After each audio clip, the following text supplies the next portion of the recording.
حضرت لال شہباز قلندر کا ملتان میں قیام۔ ملتان میں قیام کے دوران چونکہ ماہ رمضان کا مہینہ تھا تو ایک جگہ افطاری کا وقت قریب ہو گیا۔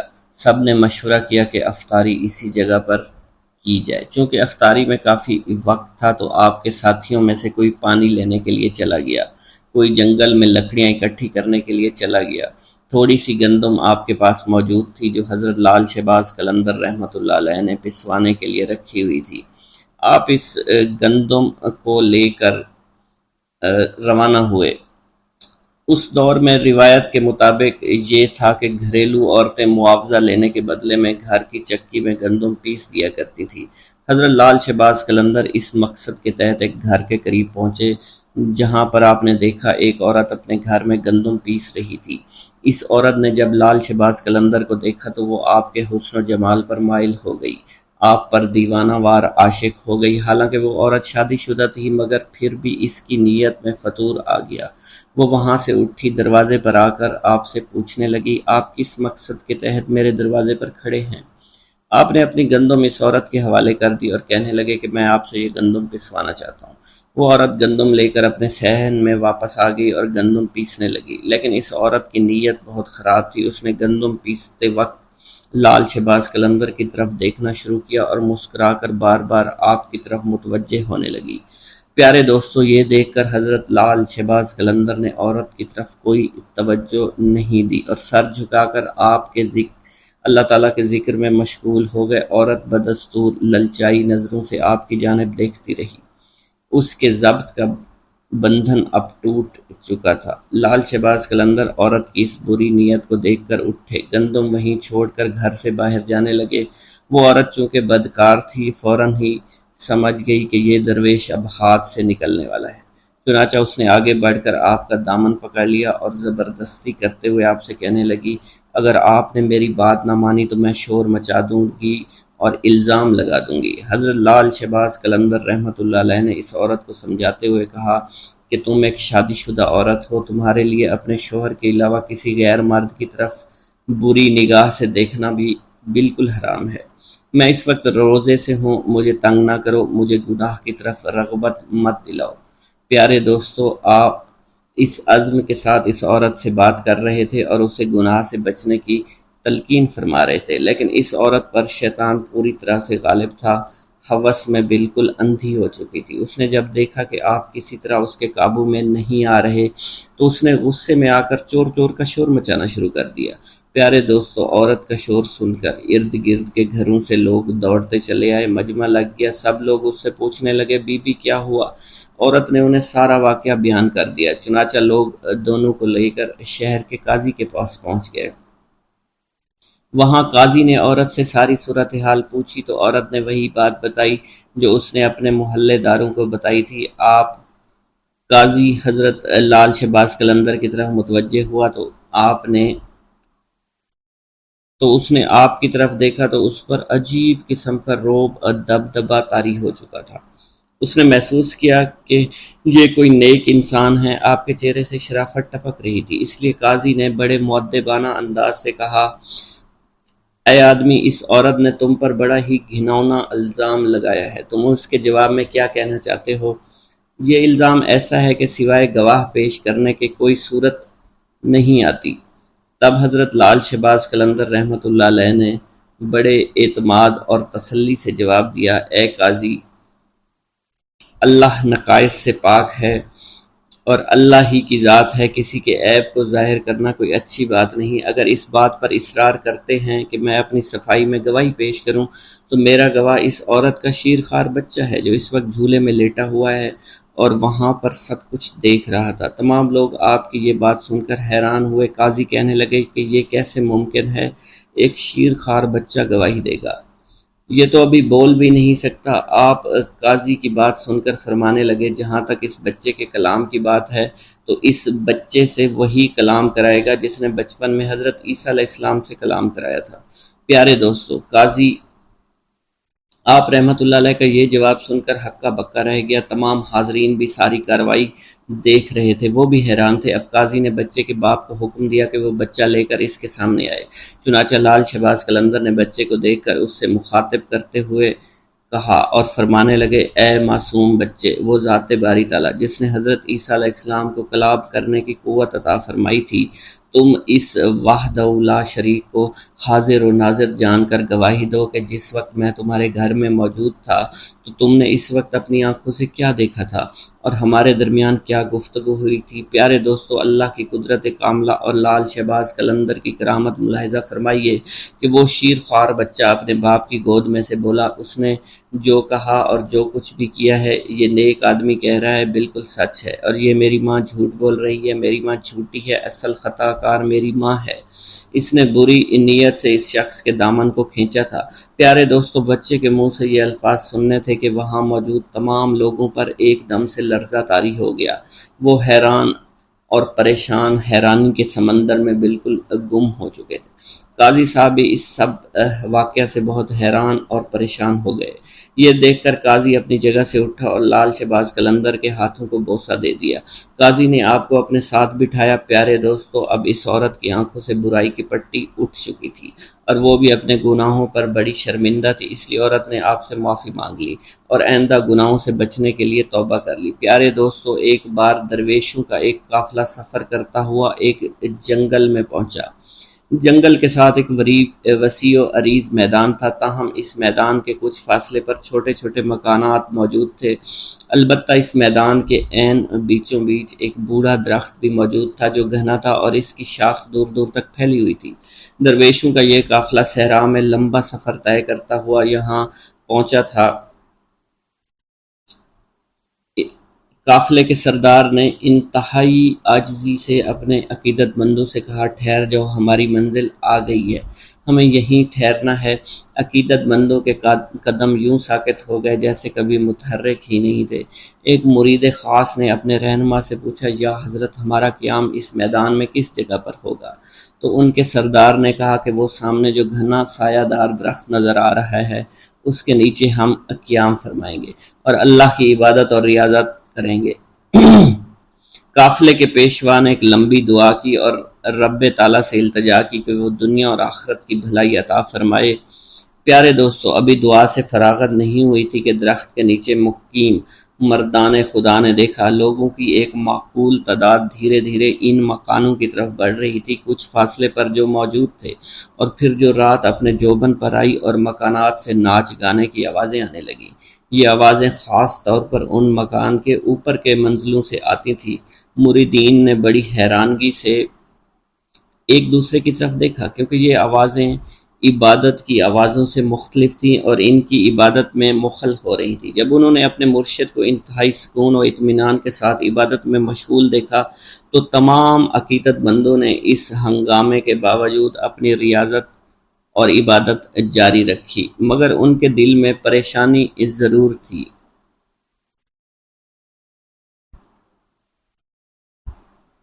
آدھی رات کے بعد سب آہستہ آہستہ واپس جانے لگے، شور شرابہ تھم گیا، ناچ گانے کی آوازیں دم توڑ گئیں۔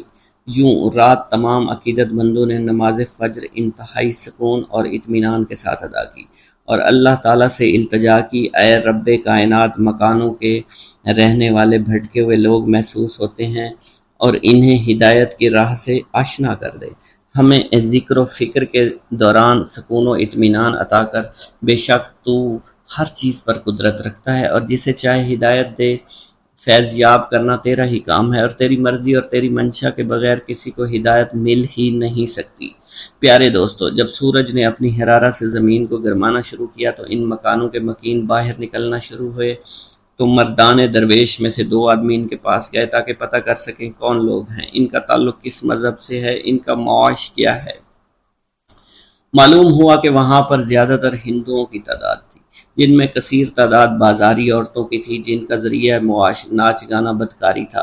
وہاں رات ہوتے ہی ادھر ادھر کے عیاش پسند لوگ آ جاتے، گناہوں بدکاریوں کا بازار گرم کرتے اور صبح تک جیبیں خالی کر کے گھروں کو لوٹ جاتے، اور یہ صورتحال کئی سالوں سے جاری تھی۔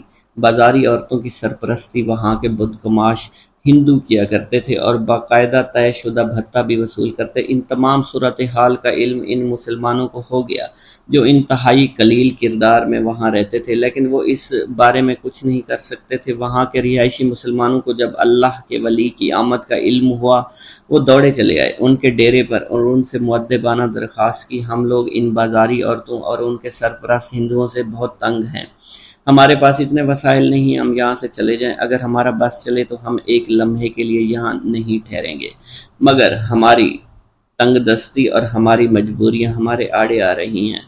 آپ لوگوں کو ہمارا مشورہ ہے کہ آپ یہاں سے کسی اور جگہ چلے جائیں، کیونکہ یہ جگہ آپ جیسے خدا پرست لوگوں کے قابل نہیں ہے، اور آپ کی کوئی مجبوری بھی نہیں ہے، اور نہ ہی آپ کے آبائی مکانات یہاں موجود ہیں۔ آپ کو جہاں بھی چاہیں آپ ڈیرہ ڈال سکتے ہیں، آپ یہاں پر عبادت ریاضت پرسکون طور پر کبھی نہیں کر سکیں گے۔ ہم خود یہاں پر بہت زیادہ تنگ ہیں، ہم نہیں چاہتے کہ آپ جیسے نیک دل لوگ اس قدر ناپسندیدہ ماحول میں رہیں اور خواہ مخواہ تنگ اور پریشان ہوں۔ آپ کی پریشانی ہم سے دیکھی نہیں جائے گی، ہمیں اس بات کا بہت زیادہ دکھ پہنچے گا۔ پیارے دوستوں، مریدین نے بھی اپنے مرشد سے کسی قسم کے جذبات و احساسات کا اظہار کرنا شروع کر دیا، اور اس طرح کہ یا حضرت اس قدر غیر پاکیزہ ماحول میں ہم اپنی عبادات کیسے کریں گے، اور یہاں کے مسلمانوں کا مشورہ بے انتہائی مناسب اور درست ہے کہ ہمیں یہاں سے کہیں دور چلے جانا چاہیے۔ یہ مشورہ سننے کے بعد مریدین نے کہا کہ مرشد کے چہرے پر جلال اور آنکھوں میں ایک اندھی چمک پیدا ہو گئی۔ انہوں نے پہلے تو اللہ اکبر کا نعرہ لگا، پھر کلمہ استغفار پڑھا، اس کے بعد اپنے عقیدت مندوں سے فرمایا، تم لوگ یہ مت سمجھو کہ ہم یہاں پر عارضی طور پر قیام کرنے کے لیے آئے ہیں، ہم یہاں پر بڑا لمبا عرصہ قیام کریں گے۔ تم لوگ بخوبی جانتے ہو کہ جہاں اندھیرا ہوتا ہے چراغ اور شمع کی ضرورت وہیں پڑتی ہے، اور مسلمان تو شمع کی مانند ہوتے ہیں، ان کی حیثیت چراغ کی طرح ہوتی ہے، اور جہاں اندھیرا نظر آتا ہے وہاں اجالا کرنے کے لیے پہنچ جاتے ہیں۔ ان بھٹکے ہوئے لوگوں کو خدا کی راہ پر لانا ہمارا اولین فرض ہے۔ ہم یہاں کے لوگوں کو ناپاکی سے دور کر کے دم لیں گے، بگڑے ہوئے مردوں عورتوں کی اصلاح کریں گے، اللہ تعالیٰ کی مدد سے اس علاقے کی تمام تر گمراہی کو دور کریں گے۔ وہ دن ضرور آئے گا جب یہاں پاکیزگی کی خوشبو چاروں طرف پھیل جائے گی، وحدانیت کا نور پھیلے گا اور تمام قسم کی خرافات کا قلع کما ہو جائے گا۔ پیارے دوستو، آپ کے بتاتے چلیں کہ ان مرشد کا نام حضرت لال شہباز قلندر تھا، اور وہ سندھ کی دھرتی پر تشریف لائے تھے، اور انہوں نے سندھ کی دھرتی کو تمام برائیوں سے پاک کیا اور اللہ تعالیٰ کی وحدانیت کا نور ہر جگہ پھیلا دیا۔ بسم اللہ الرحمن الرحیم۔ لال شہباز قلندر۔ سندھ میں ہزاروں بزرگان دین، اولیاء اللہ اور صوفیاء کرام نے رشد و ہدایات اور فیوز و برکات کا سلسلہ جاری رکھا۔ انہی صوفیاء کرام میں حضرت لال شہباز قلندر رحمۃ اللہ علیہ کا نام چوٹی کے علماء کرام میں ہوتا ہے۔ پیارے دوستو، روایت میں آتا ہے کہ حضرت لال شہباز قلندر رحمۃ اللہ علیہ نے ظاہری علوم کی تکمیل کے بعد تصوف و معرفت کے علوم حاصل کرنے کے لیے مروان سے سبزوار کا سفر طے کیا، اور وہاں سید ابراہیم ولی جو کہ حضرت امام موسیٰ کاظم رحمۃ اللہ علیہ کی اولاد میں سے تھے، ان کی خدمت میں رہ کر آپ نے معرفت کے اعلیٰ منازل طے کیے۔ آپ رحمۃ اللہ علیہ کے مرشد نے آپ کی صلاحیتوں کو دیکھ کر خلافت کی دستار سے بھی نواز دیا۔ پیارے دوستو، اس کے بعد مختلف اولیاء کرام کے درگاہوں پر حاضری دی۔ آپ رحمۃ اللہ علیہ نے حج بیت اللہ کیا، اور اس کے بعد آپ نے سندھ کے علاقوں کا رخ کیا۔ سندھ کا علاقہ حضرت لال شہباز قلندر کے لیے بالکل انجان تھا، آپ یہاں کی زبان اور ثقافت سے واقف نہیں تھے۔ سندھ تشریف لانے کے بعد ایک مقام پر آپ نے قیام کیا، اور ایک دن عشاء کی نماز کے بعد ایک بڑا عجیب واقعہ پیش آیا۔ حضرت لال شہباز قلندر نے اپنے عقیدت مندوں کی موجودگی میں قلعہ کی جانب رخ کر کے فرمایا کہ بودلا، اب تم ہمارے پاس چلے آؤ۔ یہ سن کر آپ کے عقیدت مند بڑے حیران ہوئے کہ ہمارے ملک سے کس کو پکار رہے ہیں۔ پیارے دوستو، سکندر بودلا جو کہ حاکم سیون کی قید میں تھا، کئی مہینے سے اسے دردناک سزائیں دی جا رہی تھی۔ ادھر آپ کی زبان مبارک سے یہ کلمات ادا ہوئے اور ادھر بودلہ کا جسم اچانک زنجیروں سے آزاد ہو گیا۔ بودلہ بڑی حیرانگی میں تھا کہ یکا یک زندان کا دروازہ کھل گیا۔ بودلہ کو اپنے مرشد کی آواز سنائی دے رہی تھی۔ بودلے نے بے اختیار نعرہ لگایا، میرا مرشد آ گیا۔ پیارو دوستو تیزی سے اٹھا اور قید خانے سے باہر کی جانب جو ہے وہ دوڑنے لگا۔ آخر وہ میدان میں پہنچ گیا جہاں لال شہباز قلندر اور ان کے ساتھیوں نے قیام کیا ہوا تھا۔ بودلہ سے مل کر حضرت لال شہباز قلندر نے اپنے مریدین کو بتایا کہ یہ تمہارا بھائی بودلہ ہے، اسے حاکم سیون نے بہت تنگ کیا اور اس مظلوم کو ناحق طور پر جیل میں قید رکھا۔ انشاءاللہ حاکم بہت جلد عبرت ناک انجام کو پہنچے گا۔ پیارے دوستو، یہ اس وقت کی بات ہے جب سندھ میں لا قانونیت، ظلم و تشدد ہر طرف عام تھا، کوئی کسی کی فریاد نہیں سنتا تھا۔ اس وقت کا مقولہ آج بھی مشہور ہے، اندھیر نگری چوپٹ راج۔ لوگوں کو بے بس اور لاچار دیکھ کر ایک مجذوب جس کا نام سکندر بودلہ تھا، وہ اکثر ایک نعرہ مستانہ لگایا کرتا تھا کہ میرا مرشد آنے والا ہے، ظلم کا زوال ختم ہونے والا ہے۔ سکندر بودلہ سیستان کی پہاڑیوں میں عبادت اور ریاضت کرتا تھا۔ ایک رات سکندر بودلہ نے خواب میں ایسی آواز سنی کہ ایک مرد قلندر آ رہا ہے جو تاریکی کو نور میں بدل دے گا۔ پھر اکثر ان بزرگ کی بات پر یہ کلمات جاری رہتے، میرا مرشد آ رہا ہے۔ پیارے دوستو، اس نعرے کو سن کر شہر کے لوگوں کے دلوں میں یہ دعا اٹھتی تھی کہ خدا کرے کہ ہمارا کوئی نجات دہندہ بڑی جلدی آ جائے، ہمیں راجہ کے ظلم سے بچا لے۔ مجذوب کی آواز ایسی کڑکدار تھی کہ راجہ کے گلے کے دیوار کو چیر کر اندر پہنچ جاتی تھی۔ رات کے اندھیرے اور سناٹے میں یہ پرسوز آواز جو ہے لوگوں کی نیندیں اڑا دیتی تھی۔ شروع میں تو راجہ اور لوگوں نے نعروں کو سن کر نظر انداز کیا، لیکن جب نعروں میں شدت بڑھتی گئی تو وہ بھی حق کے لیے اٹھ کھڑے ہوئے اور فلک شگاف نعروں نے راجہ کو غصہ دلا دیا، بلکہ راجہ خوف زدہ ہو گیا۔ راجہ نے اپنے سپاہیوں کو حکم دیا کہ اس کو فوراً گرفتار کر کے میرے سامنے پیش کیا جائے۔ راجہ کے سامنے سکندر بودلہ کو پیش کیا گیا تو تب بھی آپ کی زبان پر یہی الفاظ ہے، میرا مرشد آنے والا ہے اور ظلم کا زوال ہونے والا ہے۔ راجہ یہ سن کر غضبناک ہو گیا۔ اس نے سکندر بودلہ کو قید کروا دیا، لیکن قید خانے میں اس کے فلک شگاف نعرے بالکل بند نہیں ہوئے۔ راجہ رات بھر عذاب کی آگ میں جلتا رہا۔ صبح ہوئی تو اس نے اپنے وزیروں کو طلب کیا۔ وزیروں نے کہا کہ اس آدمی کی زبان کاٹ دی جائے۔ راجہ نے حکم دیا سکندر بودلہ پر کوڑوں کی بارش کی جائے، اور پھر بھی یہی کہا کرتا تھا کہ میرا مرشد آنے والا ہے اور ظلم کا زوال ہونے والا ہے۔ سکندر بودلہ پر بے انتہا تشدد کیا گیا۔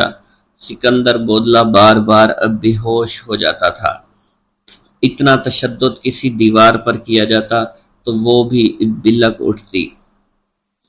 راجہ نے دیکھا دیوانہ سکندر بودلہ کڑے پہننے کے بعد جو کہ نہایت آسانی کے ساتھ ان کے پاس پہنچ چکا ہے، تو اس نے اپنے علاقے کو جادوگروں کو طلب کر کے انہیں حکم دیا کہ تم جا کر حضرت لال شہباز قلندر کا مقابلہ کرو۔ سیون پہ جادوگروں نے مقابلے سے پہلے ہی اپنی ہار مان لی اور کہنے لگے کہ انہیں ہرانا ہمارے بس کی بات نہیں۔ البتہ جادوگروں نے راجہ کو مشورہ دیا، اگر کسی طرح مسلمان درویش کے پیٹ میں حرام غذا داخل کی جائے تو اس کی ساری روحانی طاقت اور شکتیاں ضائع ہو جائیں گی، پھر ہمارے جادو کی طاقت اس پر غالب آ جائے گی۔ راجہ نے ایک روز اس سے حرام جانور کا گوشت پکایا اور پکوان سجا کر مسلمان درویش حضرت لال شہباز قلندر کی خدمت میں بھجوا دیا۔ جب یہ پکوان حضرت لال شہباز کی خدمت میں پیش کیا گیا تو کھانا دیکھتے ہی قلندر رحمت اللہ علیہ کا چہرہ بالکل بدل گیا۔ آپ نے حکم دیا اس پکوان کو اٹھا دیا جائے، اور آپ رحمت اللہ علیہ فرمانے لگے، ہمارا خیال تھا کہ وہ کافر راجہ اتنی نشانیاں دیکھنے کے بعد ایمان لے آئے گا، مگر جس کی تقدیر میں ہلاکت بربادی لکھی جا چکی ہو اسے اللہ کے سوا کوئی نہیں ٹال سکتا۔ آپ کے اس عمل سے لرزہ طاری ہو گیا اور پھر دوسرے لمحے زمین لرزنے لگی۔ سیون شدید زلزلے کی لپیٹ میں آ گیا۔ زمین نے 2-3 کروٹیں لی اور طاقت اور اقتدار کا سارا کھیل اچانک ہی ختم ہو گیا۔ ادھر لال شہباز قلندر کے سامنے کھانے کا خوان الٹا پڑا تھا، ادھر حاکم سیون کے قلعے کی بنیادیں الٹ چکی تھی۔ پیارے دوستو، اسی طرح ایک اور روایت میں آتا ہے کہ ایک مجذوب حضرت لال شہباز قلندر کا دیوانہ تھا۔ اس کو ساری دنیا میں حضرت لال شہباز قلندر سے زیادہ کوئی بھی پیار نہیں کرتا تھا۔ بادشاہ اس وقت اس بات سے جلتا تھا کہ میرے خلافت حضرت لال شہباز قلندر کے حق میں نعرے لگانے والا یہ کون ہے؟ اس نے اسے آدمی کو اپنے پاس بلوایا اور اسے حکم دیا کہ کیا تم ہی نعرے لگاتے پھرتے ہو؟ راجہ چوپٹ کو اس مجذوب نے جواب دیا، ہاں میں ہی نعرے لگاتا ہوں، میرا مرشد لال شہباز قلندر ہے۔ یہ کہہ کر اس مجذوب آدمی نے دوبارہ دیوانہ وار اونچی اونچی آواز میں نعرے لگانا شروع کر دیا۔ راجہ چوپٹ نے پوچھا، تمہارا نام کیا ہے؟ اس نے کہا، میرا نام سکندر بودلہ ہے۔ تو راجہ چوپٹ نے کہا کہ قلندر کے حق میں نعرے لگانا بند کرو۔ یہ سن کر بودلہ بہار کی آواز میں مزید شدت آ گئی اور اس راجہ کی بد دماغی اپنے عروج کو پہنچ چکی تھی۔ اس نے حکم دیا کہ مجھ سے بغاوت کرنے کے جرم میں اس آدمی کو ذبح کر کے پکایا جائے اور سب لوگ اس کا گوشت کھائیں۔ بادشاہ کا حکم ملتے ہی اس کے سپاہیوں نے سکندر کو جلا کر قتل کر دیا اور ایک بڑے دیگچے میں ان کا گوشت پکایا گیا اور سب لوگوں نے وہ گوشت کھا لیا۔ پیارے دوستو، ادھر لال شہباز قلندر رحمۃ اللہ علیہ دیوانہ وار دھمال ڈال رہے تھے۔ حضرت لال شہباز قلندر معمول کے مطابق بودلہ بہار پکار رہے تھے۔ انہوں نے جیسے ان کلمات کو پکارا تو مختلف روایات میں آتا ہے کہ جن جن لوگوں نے حضرت بودلہ کا گوشت کھایا تھا ان پر عجیب و غریب قہر طاری ہو گیا تھا۔ جو بوٹیاں وہ کھا چکے تھے ان کے منہ اور میدوں سے نکل کر لال شہباز قلندر کے پاس آ گئیں۔ ساری بوٹیاں جمع ہونا شروع ہو گئیں۔ جب بوٹیوں کے تمام اعضاء جمع ہو گئے تو ان اعضاء نے ایک جسم کی شکل اختیار کر لی اور اس جسم نے بھی دھمال ڈالنا شروع کر دی۔ تھوڑی دیر کے بعد وہ جسم دوبارہ ٹکڑے ٹکڑے ہو گیا۔ پیارے دوستو، یہ منظر دیکھ کر راجہ گھبرا گیا تو لال شہباز قلندر نے چوپٹ راجہ سے پوچھا، تو نے میرے مرید کو شہید کیوں کیا؟ تو نے ایسا کام کیوں کیا؟ تو راجہ نے گھبراتے ہوئے بولا کہ اس آدمی کو میں نے اس لیے قتل کروایا ہے کیونکہ میرے قلعے کی دیوار میں ایک کھڑکی ہے جہاں اکثر میری بیٹی بیٹھا کرتی ہے، وہ اپنے بالوں کو سنوارتی ہے، اس کے بالکل سامنے یہ آدمی رہتا تھا۔ یہ میری بیٹی کا عاشق ہو گیا، مجھے علم ہوا تو میں نے رسوائی سے بچنے کے لیے اس آدمی کا قتل کرا دیا۔ پیارے دوستو، یہ سن کر لال شہباز قلندر نے راجہ سے کہا، تمہیں اس کا خمیازہ بھگتنا پڑے گا۔ مگر راجہ لال شہباز قلندر کو دھمکاتے ڈراتے اپنے محل کی جانب چلا گیا۔ پھر لال شہباز قلندر نے اپنے مرید کی یاد میں بے تحاشا روئے۔ آپ نے راجہ چوپٹ کو بد دعا دی جس سے راجہ کا قلعہ ہمیشہ کے لیے الٹ گیا۔ ناظرین کرام، ایک دفعہ حضرت لال شہباز قلندر رحمۃ اللہ علیہ کہیں تشریف لے کے جا رہے تھے کہ اچانک آپ کو راستے میں ایک بندر والا مداری دکھائی دیا جو کہ کھیل تماشے دکھا رہا تھا۔ حضرت لال شہباز قلندر رحمۃ اللہ علیہ اس کے قریب گئے اور اس سے پوچھا، تم کون ہو؟ کہنے لگا، میں قلندر ہوں۔ اس دور میں تماشا دکھانے والے کو قلندر کہا جاتا تھا۔ اس نے آپ سے بے ساختہ کہہ دیا کہ آپ کون ہیں؟ تو آپ نے بھی مسکرا کر کہا کہ میں بھی قلندر ہوں۔ حضرت لال شہباز قلندر رحمۃ اللہ علیہ مسکرا دیے۔ وہ مداری والا آپ کو مسکراتا دیکھ کر بڑا حیران ہوا کہ آپ اس کی بات سن کر کیوں مسکرائے ہیں۔ وہ آپ سے پوچھ بیٹھا، آپ کون ہیں؟ تو سرکار حضرت لال شہباز قلندر نے فرمایا کہ میں بھی قلندر ہوں۔ وہ مداری کا تماشا دکھانے والا حیران ہوا اور کہنے لگا، آپ کے پاس نہ ریچھ ہے، نہ بندر ہے، نہ ڈگڈگی ہے، آپ کیسے تماشا دکھاتے ہیں؟ لال شہباز قلندر نے فرمایا، پہلے تم تماشا دکھاؤ، اس کے بعد ہم تماشا دکھائیں گے۔ آپ کا یہ فرمان سن کر ریچھ والے نے ڈگڈگی اٹھائی اور بجانے لگا۔ اس کی ڈگڈگی کی آواز سن کر بندریا یا اس کا ریچھ ناچنے لگا۔ اس نے کہا کہ اب آپ دکھائیے کہ ہم بھی تو دیکھیں آپ کون سا تماشا دکھانے لگے ہیں۔ حضرت لال شہباز قلندر اس کی بات سن کر دو درختوں کی ٹہنی پر کھڑے ہو گئے۔ اس سے کہا نیچے سے گزر جاؤ، مگر یاد رکھنا آگے جا کر واپس مت پلٹنا۔ جب وہ تماشا دکھانے والا مداری آپ کے نیچے سے گزرا تو نظارہ بدل چکا تھا۔ وہ نہ سورج سامنے تھا، نہ دھوپ، نہ گرد و غبار، بلکہ سامنے بہت خوبصورت نظارے تھے، بہت خوبصورت پہاڑ تھے، بہت خوبصورت وادیاں تھیں، سرسبز اور شاداب وادیاں۔ موسم نہ گرم زیادہ تھا نہ ٹھنڈا زیادہ تھا۔ وہ تماشا دکھانے والا اسی سوچ میں تھا۔ اس نے سامنے دیکھا کہ ایک بہت بڑا لشکر گھوڑوں پر سوار اس کی طرف آ رہا ہے۔ اس نے لشکر کو دیکھ کر سوچا کہ آج تو جان چلی گئی۔ بہرحال لشکر اس کے پاس پہنچا، اس میں سے سپہ سالار باہر آیا۔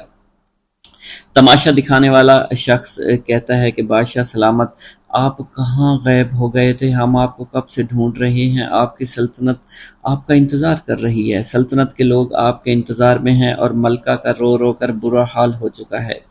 آپ ہمارے ساتھ چلیے۔ اب وہ تماشا دکھانے والا آدمی گھوڑے پر سوار ہو کر ان کے ساتھ چل دیا۔ جب وہ محل میں پہنچا، عالی شان عمارت دیکھ کر حیران رہ گیا اور حیرانی سے عمارت کو دیکھ ہی رہا تھا۔ جیسے وہ اندر پہنچا، خوبصورت ملکہ اس سے گلا شکوہ کرتے ہوئے اس سے گلے لگ گئی، کہنے لگی کہاں رہ گئے تھے؟ میں بہت پریشان ہو گئی تھی آپ کے لیے، یا سلطنت کے سارے لوگ بہت پریشان ہیں۔ اس انسان کی حیرانگی کا اب پتہ نہیں تھا، وہ حیران تھا یہ سب ہو کیا رہا ہے؟ یہ خوبصورت وادیاں، یہ خوبصورت محل، خوبصورت ملکہ کس کی ہے؟ یہ مجھے کیوں اپنا سمجھ رہے ہیں؟ اس کے بعد وہ تماشا دکھانے والا آدمی تھوڑی ہی دیر بعد سب کچھ بھول کر شاہی لباس پہن کر تخت پر بیٹھ گیا۔ اس کے بعد وقت گزرتا گیا، بچے ہو گئے، شہزادے اب بڑے ہو گئے، بڑھاپا آ گیا، جسم میں جان، منہ سے ذائقہ چلا گیا، مطلب وہ انسان بڑھاپے کی حد تک پہنچ گیا۔ ایک دن وہی شخص اپنی سلطنت میں دریا کے کنارے بیٹھا سوچ رہا تھا کہ میرے ساتھ کیا ہوا تھا۔ اسی جستجو میں وہ شخص وہاں پہنچا جہاں کہ درخت یا اس کی ٹہنی کے پاس سے وہ گزرا تھا۔ اس نے دیکھا کہ وہ درخت آج بھی وہاں موجود ہے۔ اس کو خیال آیا چلو دیکھتے ہیں اس کے باہر کیا ہے اور میرے ساتھ آخر ہوا کیا تھا۔ وہ انسان ان درختوں کے نیچے سے جیسے ہی گزرا، وہ سارے کا سارا ماحول پھر سے بدل گیا۔ جو گزرا ہوا وقت تھا وہ واپس آ گیا۔ حضرت لال شہباز قلندر وہاں موجود تھے اور اس کی حالت جو بڑھاپے کی تھی وہ واپس بدل گئی، اور وہ سلطنت، وہ مہارانی، وہ شہزادے سب کے سب پیچھے چھوٹ گئے اور وہ واپس وہیں پر اپنے ریچھ کے پاس پہنچ گئے۔ حضرت لال شہباز قلندر رحمۃ اللہ علیہ اس وقت وہاں موجود تھے۔ وہ ڈگڈگی، وہ گرد و غبار، حضرت لال شہباز قلندر کھڑے ہوئے تھے۔ مداری کو اب ایسا لگا کہ وہ ایک خواب دیکھ رہا تھا، لیکن اس کے ساتھ جو بھی ہوا وہ ایک حقیقت تھی۔ وہ حیران تھا یہ سب کیا ہوا ہے۔ اس شخص نے جیسے ہی لال شہباز قلندر کو دیکھا تو ان سے پوچھنے لگا میری سلطنت، میری رانی، میرے شہزادے کہاں چلے گئے؟ لال شہباز قلندر نے مسکرا کر فرمایا ایک تماشا تم نے ہم کو دکھایا تھا اور ایک تماشا ہم نے تمہیں آج دکھا دیا۔ واللہ عالم۔ ایک دفعہ سیون شریف میں قحط پڑ گیا، تمام نہریں سوکھ گئیں، کنویں سوکھ گئے، کھانے پینے کی چیزیں ختم ہو گئیں، لوگ بے حد پریشان ہو گئے، کسی کے زندہ بچنے کی امید نہیں تھی۔ اس مصیبت سے تنگ آ کر لوگ اکٹھے ہوئے، آپ کی خدمت میں حاضر ہوئے اور اللہ تعالیٰ کے حضور دعا کرنے کی درخواست کرنے لگے۔ آپ رحمۃ اللہ علیہ نے لوگوں سے فرمایا تم سب لوگ اپنے گناہ کی معافی مانگو، میرے پیچھے کھڑے ہو جاؤ۔ تمام لوگ آپ کے پیچھے کھڑے ہو گئے۔ آپ نے اللہ کے حضور عاجزی، انکساری کے ساتھ دعا فرمائی۔ ابھی آپ دعا مانگ کر اپنے حجرے میں داخل نہیں ہوئے تھے، اللہ تعالیٰ نے ان کی دعا سن لی اور باران رحمت برسنے لگی۔ ناظرین کرام، جس زمانے میں آپ گرنار میں مقیم تھے، آپ کے گرد حاجت مندوں کا ایک ہجوم سا لگا رہتا تھا۔ یہ زمانے بھر کے ستائے ہوئے بیمار لوگ تھے جنہیں حضرت لال شہباز قلندر رحمۃ اللہ علیہ کے تسکین آمیز کلمات جینے کا حوصلہ دیا کرتے تھے۔ شہر میں ایک دل گرفتہ بھی رہتا تھا جس کا جوان بیٹا گم ہو گیا تھا۔ بیٹی کی جدائی سے اس شخص کی یہ حالت ہو گئی تھی کہ دن رات روتا رہتا تھا۔ عزیز و اقارب اور دوست یاروں سے صبر کی تلقین کے ساتھ ساتھ بیٹے کی موت کا یقین دلانے کی بھی کوشش کرتے تھے کہ اگر وہ زندہ ہوتا تو ضرور لوٹ آتا، یا تو کسی نے اسے قتل کر دیا ہے یا پھر اسے جنگلی جانور کھا گئے ہیں۔ جتنے منہ اتنی باتیں۔ غمزدہ باپ بیٹے کی زندگی سے مایوس ہو چکا تھا، مگر پھر بھی کبھی کبھی اس کے دل میں امید کی ایک لہر اٹھا کرتی تھی اور وہ اپنی بیوی سے کہتا تھا کہ میرا بیٹا ابھی زندہ ہے تو دیکھنا ایک دن وہ ضرور آئے گا، اور وہ زندہ درگور باپ کے سینے پر سر رکھ دے گا اور ہمارے تاریک مکانوں میں خوشیوں کے چراغ جل اٹھیں گے۔ اب وہ خاتون کیا جواب دیتی؟ اس کی حالت اس کے شوہر سے بھی بدتر تھی، بس خاموش نظروں سے اپنے شریک حیات کی طرف دیکھتی رہتی، آنسو بہانے لگتی اور ہمیشہ روتی رہتی تھی۔ ایک دن دوست کے کہنے پر یہ شخص حضرت لال شہباز قلندر رحمۃ اللہ علیہ کی خدمت میں حاضر ہوا اور سارا قصہ بیان کیا۔ آپ رحمۃ اللہ علیہ نے فرمایا کہ تیرے دل کی گواہی سچی ہے، تیرا بیٹا زندہ ہے۔ آپ نے فرمایا اس کو جا کر لانا پڑے گا۔ اگلے دن آپ غمزدہ باپ کے ساتھ سفر پر روانہ ہوئے۔ طویل سفر کے بعد ایک جنگل میں پہنچے، ایک جھونپڑی دیکھی۔ لال شہباز قلندر آدمی کو باہر کھڑا کر کے خود جھونپڑی میں داخل ہو گئے۔ کچھ درویش بیٹھے تھے۔ آپ نے ایک نوجوان درویش کو مخاطب کرتے ہوئے کہا، تم خود کتنے سکون سے بیٹھے ہوئے ہو اور آپ کے والدین آپ کے فراق میں مرے جا رہے ہیں۔ آپ اس نوجوان کو لے کر جھونپڑی سے باہر آئے، باہر آ کر اس کے باپ سے اس کی ملاقات کروائی۔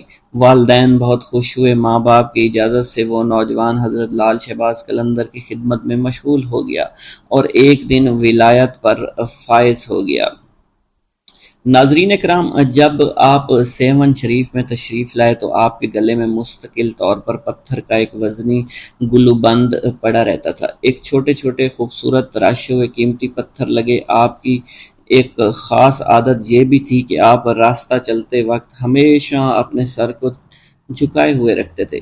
کسی مجلس میں تشریف فرما ہوتے تو گردن خم کیے رہتے تھے۔ روایتوں میں یہ بھی آتا ہے کانوگن نامی محلے کے قریب ایک گلی میں اکثر دین کی تبلیغ کے لیے آپ بیٹھا کرتے تھے۔ اسی محلے میں ایک مشہور ہندو خاندان تھا جن کی عورتیں پردے کی سخت پابندی کیا کرتی تھی، مگر اس خاندان کے ہاں آپ کی بے حد مقبولیت تھی اور آپ کی عقیدت مندی تھی۔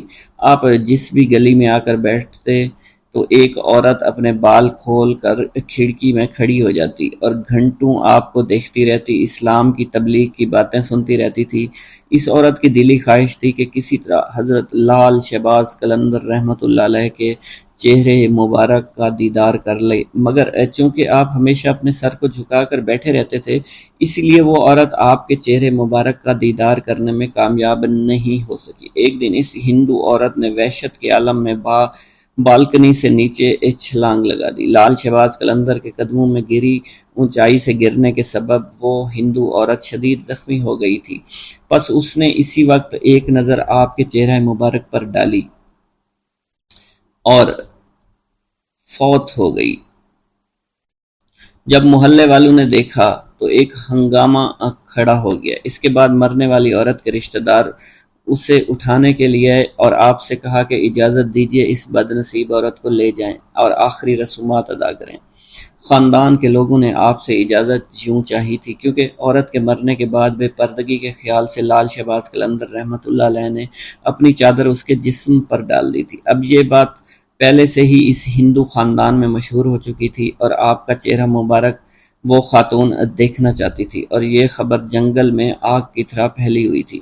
جب لوگوں نے آپ سے پوچھا تو آپ نے بے ساختہ فرمایا کہ مجھ سے کیا چاہتے ہو؟ یہ تمہاری امانت ہے، جہاں چاہو اسے لے جاؤ۔ اب رشتہ داروں نے زمین سے لاش کو اٹھانے کی کوشش کی، مگر وہ لاش ان لوگوں سے اٹھ نہیں سکی۔ لاش بے حد وزنی تھی، جس کے بعد 15 سے 20 افراد نے لاش کو اٹھانے کے لیے زور لگانا شروع کر دیا، مگر لاش تو زمین سے جیسے چپک گئی تھی۔ حضرت لال شہباز قلندر نے جب ان لوگوں کی پریشانی دیکھی تو لاش کے پاس آ کر فرمایا، اگر تم شہر کے تمام لوگوں کو بھی جمع کر کے لے آؤ تب بھی یہ لاش نہیں اٹھ پائے گی۔ اس عورت کے رشتہ داروں نے یہ سنا تو دنگ رہ گئے۔ پھر ان میں سے ایک نے پوچھا، آخر اس عورت سے کیا گناہ سرزد ہو گیا؟ اسے حضور معاف فرما دیں تاکہ اسے یہاں سے لے جا سکیں۔ آپ نے جلال کے عالم میں فرمایا، بات ثواب اور گناہ کی نہیں ہے، بات صرف اتنی ہے کہ عورت کے جسم میں جلنا نہیں ہے، یعنی تم لوگ اس کے جسم کو جلا نہیں سکتے۔ ایک نہایت عجیب اور غریب صورتحال پیدا ہو گئی تھی۔ پوچھا پھر ہم کیا کریں؟ جس پر حضرت لال شہباز قلندر نے سکوت آمیز لہجے میں فرمایا وعدہ کرو تم سب اسے دفن کرو گے تو یہ لاش اٹھ جائے گی۔ ہندوؤں نے وعدہ کیا، جس کے بعد اس عورت کی ارتھی اٹھنے کی بجائے جنازہ اٹھا۔ اس عورت کو مسلمان طریقے سے دفن کیا گیا۔ اس عورت کی قبر سیون شریف میں آج بھی موجود ہے، جسے ہندو مہذب دنیا کے لوگ دور دور سے دیکھنے آتے ہیں۔ آج بھی سیون میں آتے ہیں اور اس کے موقع پر جو مہندی اٹھتی ہے اس عورت کی قبر سے اٹھائی جاتی ہے اور مختلف علاقوں سے گزرتی ہوئی حضرت لال شہباز قلندر رحمۃ اللہ علیہ کی درگاہ پر آتی ہے۔ حضرت لال شہباز قلندر کے نام سے دولت پانے والی بزرگ ہستی کا نام ان کے والد ماجد نے سید عثمان رکھا تھا، مگر بعد میں انہوں نے لال شہباز قلندر رحمۃ اللہ علیہ کے نام سے اس دنیا میں شہرت پائی۔ آپ کی ولادت آذربائیجان کے گاؤں عمر بند میں ہوئی۔ آپ کا سلسلہ نسب حضرت امام جعفر صادق رضی اللہ تعالیٰ عنہ سے جا ملتا ہے۔ جس طرح ہندوستان میں حضرت خواجہ غریب نواز معین الدین چشتی اجمیری رحمۃ اللہ علیہ کی وجہ سے اجمیر کو خاص شناخت حاصل ہوئے، اسی طرح سندھ میں سیون شریف کو حضرت لال شہباز قلندر رحمۃ اللہ علیہ کی وجہ سے غیر معمولی عظمت حاصل ہے۔ بسم اللہ الرحمن الرحیم۔ حضرت لال شہباز قلندر جب سیوستان میں تشریف لائے تو اس وقت سیوستان میں ایک مسلمان خاندان ایسا بھی تھا جو حضرت سیدنا ابو بکر صدیق رضی اللہ تعالیٰ عنہ، سیدنا عمر فاروق، سیدنا عثمان غنی رضی اللہ تعالیٰ عنہ کی شان میں ناشائستہ کلمات کہتا تھا۔ خاندان کے ایک رئیس کی یہ عادت تھی کہ وہ ہر ماہ چاند کی 3 تاریخ کو ایک بلند مقام پر کھڑا ہو جاتا اور اپنی جماعت کے لوگوں کے سامنے ان خلفائے ثلاثہ کو برا بھلا کہتا۔ آپ نے جب سیوستان میں قدم رکھا تو لوگوں نے آپ سے اس کی شکایت کی۔ آپ نے فرمایا وہ تینوں بزرگ اللہ کے ہاں مقبول ہیں، اللہ کے حبیب حضرت محمد صلی اللہ علیہ وسلم کے محبوب ہیں، لہٰذا اللہ عز و جل خود ہی فیصلہ فرمائے گا۔ حضرت لال شہباز قلندر کے اس فرمان کے کچھ دنوں بعد اس رئیس کا انتقال ہو گیا۔ جب آپ کو اس کے مرنے کی خبر ملی تو آپ نے اس کے خاندان والوں کو کہلا بھیجا کہ اس کی قبر میں سانپ بھرے ہوئے ہیں اور قبر سے باہر نکل رہے ہیں۔ چنانچہ جب خاندان والوں نے اس کی قبر پر جا کر دیکھا تو آپ کی بات کو سچ پایا۔ قبر میں سانپ نکل کر زمین کے ایک سوراخ میں داخل ہو رہے تھے۔ وہ لوگ آپ کی خدمت میں حاضر ہوئے اور توبہ کر کے آپ کے مرید بن گئے اور ہمیشہ کے لیے خلفائے ثلاثہ کو برا کہنے سے ہمیشہ کے لیے توبہ طائب ہو گئے۔ ایک مرتبہ لال شہباز قلندر اپنی خانقاہ اقدس کے صحن میں بیٹھ کر وضو فرما رہے تھے۔ اس جگہ پر کافی دھوپ تھی، کوئی سایہ نہیں تھا۔ دھوپ کی تپش کو دیکھتے ہوئے آپ کے چند مریدوں نے عرض کیا کہ حضرت ہم اس جگہ پر ایک سایہ دار درخت لگائیں گے تاکہ کچھ مدت کے بعد جہاں پر سایہ ہو جائے۔ اس درخت کے سائے میں بیٹھ کر لوگوں کو راحت ہو۔ لال شہباز قلندر وضو سے فارغ ہوئے تو اپنے ایک عقیدت مند کو اپنی مسواک دیتے ہوئے فرمایا اس مسواک کو اس زمین پر تھوڑی سی دبا کر کھڑی کر دو۔ عقیدت مند نے آپ کے حکم کے مطابق مسواک کو زمین میں لگا دیا۔ اللہ کی قدرت سے آپ کی کرامت ظاہر ہوئی کہ اگلے ہی دن مسواک سے ہری بھری شاخیں نمودار ہو گئی اور چند ہی دنوں میں دیکھتے دیکھتے یہ چھوٹی سی مسواک ایک درخت کی شکل اختیار کر گئی اور ایک سایہ دار درخت بن گئی۔ کہا جاتا ہے لال شہباز قلندر جب تک حیات ظاہری کے ساتھ اس دنیا میں موجود رہے اس درخت کی نشو و نما ہوتی رہی اور یہ درخت بڑھتا پھیلتا رہا۔ لوگ اس درخت کے سایہ سے مستفید ہوتے رہے۔ جس دن آپ کا وصال ہوا تو درخت نے خود بخود سوکھنا شروع کر دیا۔ لوگوں نے بڑی کوشش کی کہ کسی طرح یہ درخت ہرا بھرا رہے، اس کی جڑوں میں پانی ڈالتے رہے، لیکن سب کچھ بے سود ہی رہا۔ درخت مسلسل سوکھتا رہا۔ چند دنوں میں ہی اس کا نام و نشان بھی باقی نہ رہا۔ اس درخت کے بارے میں کہا جاتا ہے کہ جب تک وہ درخت موجود رہا کسی شخص کو معلوم نہ ہو سکا کہ یہ کس چیز کا درخت ہے۔ اس درخت پر سوائے گھنی شاخوں، ہرے بھرے پتوں کے اور کچھ نہیں تھا، اور نہ ہی اس درخت پر کوئی پھول لگتا تھا اور نہ ہی کسی قسم کا پھل لگتا تھا۔ حضرت لال شہباز قلندر کی خدمت اقدس میں انسانوں کے علاوہ پرندے بھی حاضری کا شرف حاصل کیا کرتے تھے۔ آپ کے مہمان ہوا کرتے تھے۔ آپ کی خانقاہ کے ساتھ ایک ٹوٹی ہوئی دیوار تھی جس پر صبح شام پرندے اور دور دراز سے آ کر بیٹھا کرتے تھے، اپنی اپنی بولیاں شروع کر دیا کرتے تھے۔ لال شہباز قلندر نے ان پرندوں کے دانہ پانی کا انتظام اپنے ہاتھوں میں رکھا ہوا تھا۔ آپ ہر روز صبح شام ان پرندوں کو دانہ ڈالا کرتے تھے اور اسی دوران بہت سے پرندے دیوار سے اڑ کر آپ کے جسم پر بیٹھ جایا کرتے تھے۔ جب آپ زمین پر دانہ ڈال دیتے تھے تو وہ تمام پرندے دانہ کھانے میں مشغول ہو جاتے اور ساری زندگی پرندوں کی مہمان نوازی آپ کا معمول رہی تھی۔